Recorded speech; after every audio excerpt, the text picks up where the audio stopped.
Over the last decade, I've analyzed hundreds of financial portfolios as an investment banker.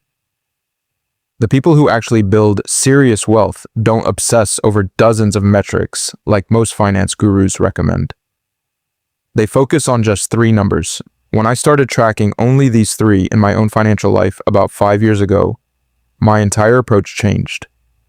This analysis will break down exactly what these numbers are, why they matter more than everything else, and how to use them effectively.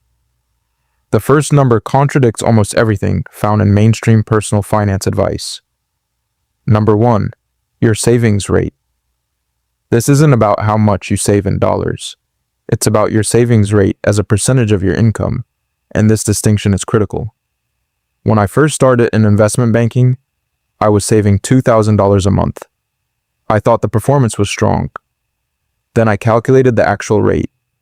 I was earning about $8,000 after tax, which meant my savings rate was only 25%. A 25% savings rate means you need to work 4 years to fund 1 year of living expenses. The wealthy people I've worked with who achieved financial independence in their 40s or early 50s weren't necessarily saving the most dollars. They were saving the highest percentage. 40%, 50%, even 60% savings rates. Someone earning $60,000 a year with a 50% savings rate will reach financial freedom faster than someone earning $150,000 with a 20% savings rate. The math is irrefutable. Your savings rate directly determines your timeline to financial independence. There's a simple formula for this. If you save 50% of your income, you can retire in about 17 years, regardless of your actual income. Save 60% and you're looking at under 12 years. Save only 10% and you're working for 51 years. The calculation is straightforward. Take your monthly savings and investments, divide it by your after-tax income, and multiply by 100. I check this number every month on the first. If it drops below 45%, I know something in my spending has increased and needs to be addressed immediately. The first action step is to calculate your current savings rate. If it's below 30%, this should be treated as a financial priority because you're on the slow path to wealth accumulation and time cannot be recovered. Number 2, your net worth growth rate. This metric separates people who are actually building wealth from people who are treading water. Most people track their net worth, total assets minus total liabilities. But that's a static number. It tells you where you are, not whether you're accelerating or stalling. Your net worth growth rate reveals the real trajectory. Consider this scenario. You calculate that your net worth is $200,000 at year end. But was it $180,000 last year, or was it $150,000? That's the difference between an 11% growth rate and a 33% growth rate. That difference compounds dramatically over time.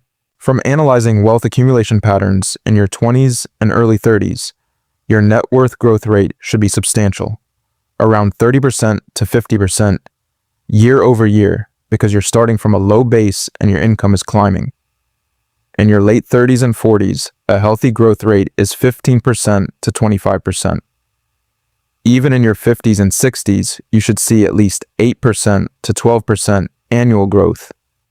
Most people see their net worth growing by $20,000 a year and consider the performance satisfactory. But if their net worth is $500,000, that's only a 4% growth rate, barely keeping up with inflation. They're not building wealth, they're maintaining purchasing power. Morgan Housel, author of The Psychology of Money, discusses how we often misattribute success to skill when it's actually market timing or luck. Your net worth growth rate strips away the noise. It shows you, in measurable terms, whether your financial strategy is working. I track this metric every quarter, not monthly, because monthly fluctuations in the market can be misleading. I compare it against two benchmarks, my target rate based on my age and the S&P 500 return for that same period. If I'm significantly underperforming the market, my asset allocation needs adjustment. If I'm outperforming, but my absolute growth rate is slowing, I need to increase my income or savings rate. The significant insight is that in your mid-30s, your income growth and savings rate matter far more than your investment returns. A 10% raise with the same savings rate will boost your net worth growth by more than selecting optimal stocks. MJ DeMarco discusses this in Millionaire Fastlane. You cannot save your way to wealth on a mediocre income. You need to expand your earning potential. The calculation: take your current net worth, subtract last year's net worth, divide by last year's net worth, and multiply by 100. If you went from $150,000 to $180,000, that's a 20% growth rate.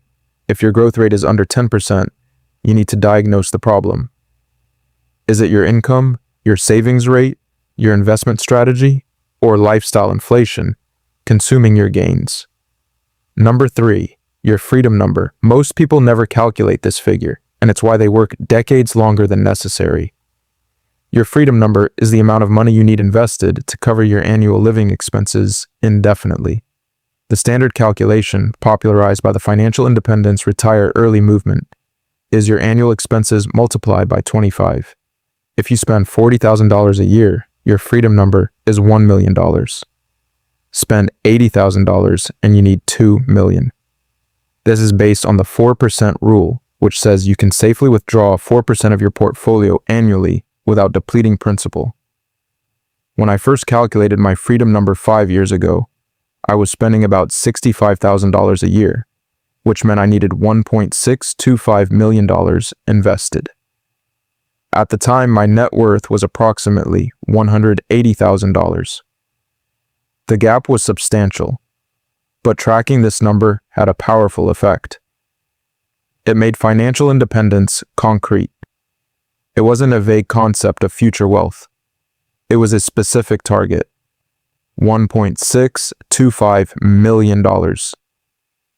I could work backwards from there. If my net worth was $180,000 and I needed $1.625 million, I needed to grow by $1.445 million.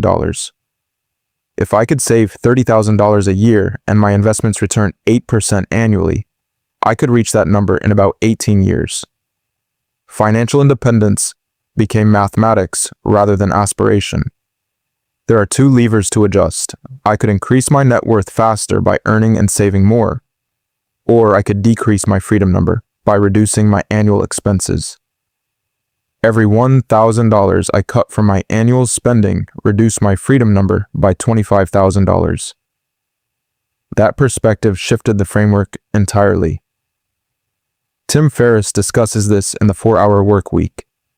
Most people think they need to accumulate massive wealth to be free, when they need to reduce the cost of their ideal lifestyle. I met someone who retired at 36 with only $600,000 invested. Her annual expenses were $24,000 because she optimized for freedom over status.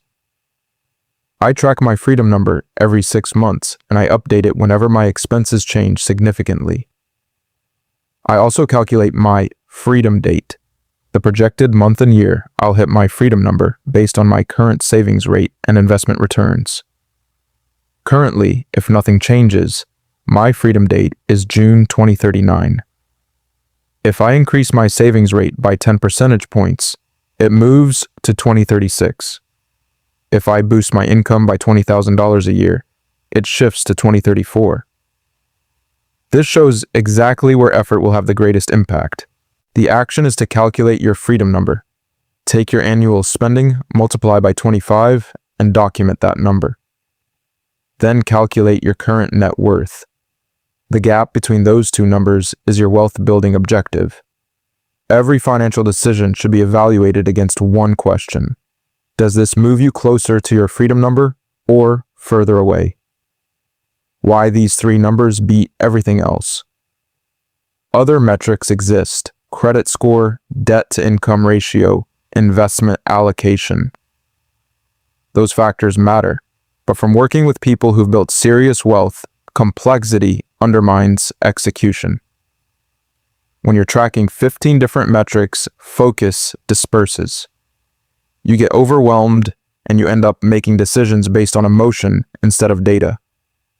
These three numbers, your savings rate, your net worth growth rate, and your freedom number, provide the essential information. Your savings rate tells you if you're living within your means and building a wealth foundation. Your net worth growth rate tells you if your overall strategy is working and accelerating. Your freedom number tells you exactly how far you have to go and what it will take to get there. John Bogle, the founder of Vanguard and the inventor of index funds, said that investing success doesn't require genius. It requires discipline and a rational framework. These three numbers are that framework. They cut through market volatility, speculative opportunities, and short-term schemes, keeping you focused on what drives results. These numbers also force better decisions in real time. When you know your savings rate is 45% and you're considering a $50,000 car, you can calculate exactly what that purchase costs. It's not just $50,000. It's approximately a 6-month delay in hitting your freedom number. That reframes the decision entirely. Wealth isn't about how much you earn. It's about how much you keep, how fast it grows, and how clearly you can see the path to freedom. Track these three numbers consistently and the other metrics will align accordingly.